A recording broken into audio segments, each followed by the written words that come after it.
अस्सलाम वालेकुम नाज़रीन, you watching upfront with Mona Alam. सियासत में बहुत सारे टर्निंग पॉइंट्स आ चुके हैं। पहला टर्निंग पॉइंट कहा जा सकता है साइफर वाले मामले को, जो कि नो कॉन्फिडेंस मोशन के बाद ही चेयरमैन पीटीआई ने लहराया था और अब ऐसा मालूम होता है कि वो उनके गले की हड्डी बन गया है। और इस सिलसिले में जो इस पूरी समात को रोकने की एक दरख्वास्त दायर की गई थी, अब से कुछ ही देर पहले ये खबर आई है कि कुछ हिदायत के साथ इस्लामाबाद हाई कोर्ट ने एक तो उसको मुस्तरद कर दिया है और वो उनकी दरख्वास्त को निपटा दिया है। इसके ऊपर भी मजीद बात करेंगे।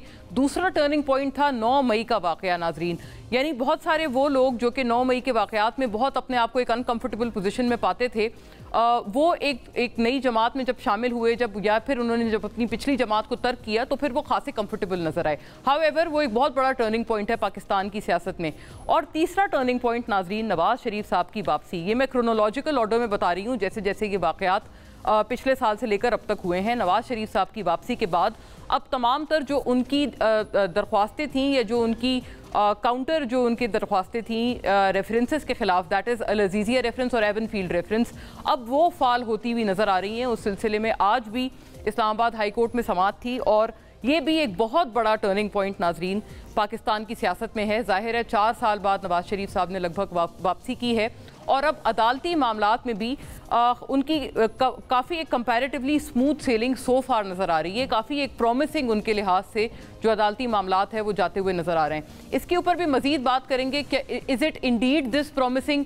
पीटीआई के लोग दूसरी तरफ मौलाना फजलुर रहमान साहब से मुलाकातें कर रहे हैं, जिनको पहले डीजल डीजल कहकर पुकारा करते थे।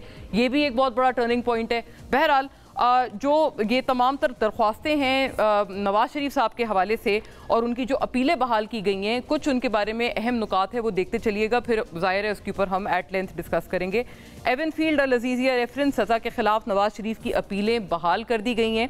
दरख्वास्तों पर चीफ जस्टिस आमिर फारूक और जस्टिस मियां गुल हसन औरंगजेब पर मुश्तमिल खुसूसी बेंच ने समाअत की। साबिक वज़ीर आज़म नवाज शरीफ, साबिक वज़ीर आज़म शहबाज शरीफ, मुस्लिम लीग नून के दीगर रहनुमाओं के साथ अदालत में पेश हुए।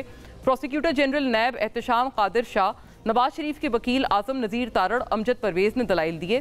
प्रोसिक्यूटर जनरल नैब ने कहा, मुझे अदालत ने हुक्म दिया था कि चेयरमैन नैब से दरख्वास्तों पर राय ली जाए। हमने तफसील में नवाज शरीफ की दरख्वास्तों पर तबादला ख्याल किया। हमने दोनों अपीलों के हकायक और कानून का मुताला किया है। प्रोसिक्यूटर जनरल नैब ने कहा कि Avenfield reference Supreme Court के ऑर्डर की रोशनी में दायर किया गया था। सुप्रीम कोर्ट के हुक्म पर JIT भी कायम की गई थी।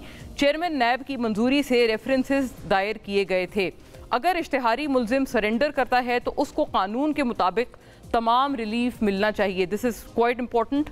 नैब का जामे मौक़िफ़ है कि नवाज शरीफ की अपीलें बहाल की जाएँ। नवाज शरीफ अपनी अथॉरिटी अदालत में सरेंडर कर चुके हैं। प्रोसिक्यूटर जनरल नैब ने यह कहा। नैब को नवाज शरीफ की सज़ा के खिलाफ अपीलें बहाल करने पर कोई एतराज़ नहीं है। ये बड़ी इंपॉर्टेंट और कैटेगोरिकल जो स्टैंड है वो सामने आया है। जस्टिस मियां गुल हसन औरंगजेब ने कहा कि क्या आप अपीलों के नतीजे में ट्रायल कोर्ट के फैसले की हिमायत में मौक़िफ़ देंगे। प्रोसिक्यूटर जनरल नैब ने कहा कि अभी अपीलों का मामला अदालत के सामने नहीं है। चीफ जस्टिस उमर फारूक ने प्रोसिक्यूटर जनरल से मुकालमा किया कि आपको अपीलों की बहाली पर कोई एतराज़ तो नहीं। प्रोसिक्यूटर जनरल नैब ने कहा कि अपीलें बहाल हो गई तो फिर शवाहिद का जायज़ा लेकर अदालत में मौक़िफ़ इख्तियार करेंगे। नवाज शरीफ के वकील अमजद परवेज़ ने कहा कि अदालत ने मरियम नवाज और कैप्टन सफदर की सज़ा के खिलाफ अपीलों में नवाज शरीफ के किरदार का बगौर जायज़ा लिया। अदालत ने मरियम नवाज और कैप्टन सफदर की अपीलें मंजूर करते हुए उन्हें बरी कर दिया था। ये पुराना हवाला भी दिया गया नाजरीन। अदालत ने यह भी लिखा कि अपीलों पर समाअत के दौरान नैब के मुतअद्दिद बार अपने प्रोसिक्यूटर तब्दील किए गए और उनको करने पड़े। जब मुल्जिम अदालत में आ जाता है तो उसके वारंट उसी वक्त मनसूख कर दिए जाते हैं। आज़म नज़ीर तारड़ ने ये दलाइल दिए। चीफ जस्टिस आमिर फारूक ने प्रोसिक्यूटर जनरल नैब से मुकालमा किया कि आप कहना चाहते हैं कि नवाज शरीफ की अपीलों पर मेरिट पर फैसला किया जाए। जी बिल्कुल, नवाज शरीफ सरेंडर कर चुके हैं, अदालती रहमो करम पर हैं। प्रोसिक्यूटर जनरल नैब। चीफ जस्टिस ने कहा कि आप नवाज शरीफ की गिरफ्तारी चाहते हैं। ये बड़ा एक क्लियर कट और स्ट्रेट सवाल था जो कि पूछा गया नैब के प्रोसिक्यूटर जनरल से। हमें नवाज शरीफ की गिरफ्तारी मतलूब नहीं, प्रोसिक्यूटर जनरल नैब। और ये भी उतना ही क्लियर कट जवाब था। अदालत ने दरख्वास्तों पर फैसला सुनाते हुए नवाज शरीफ की सज़ा के खिलाफ अपीलें बहाल कर दी। और ये नाजरीन नवाज शरीफ साहब को मिलने वाला अदालती तौर पर सबसे बड़ा रिलीफ है जो कि उनकी वापसी के बाद फौरी तौर पर नजर आया है। सियासी इसके क्या मुहर्रकात होंगे, साइफर के इसके क्या मुहर्रकात होंगे, तफसीली बात करेंगे।